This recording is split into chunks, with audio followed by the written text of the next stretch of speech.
I hope you are doing well. So kids, in today's class we will going to start chapter 18 Birds from the book Environmental Studies A. So kids, in this we will going to learn about the different names of birds here. Okay, so let's begin.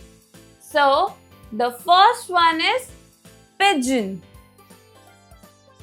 This one is called peacock. Then this one is called eagle.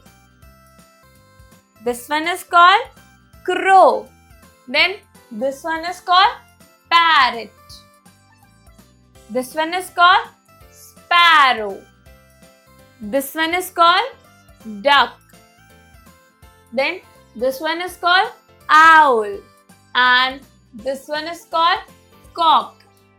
Okay, so for the teacher, encourage the children to recognize different types of birds. Warn them not to tease the birds. Okay, kids. So kids, I hope you enjoy learning with me. We'll meet in the next class. Bye.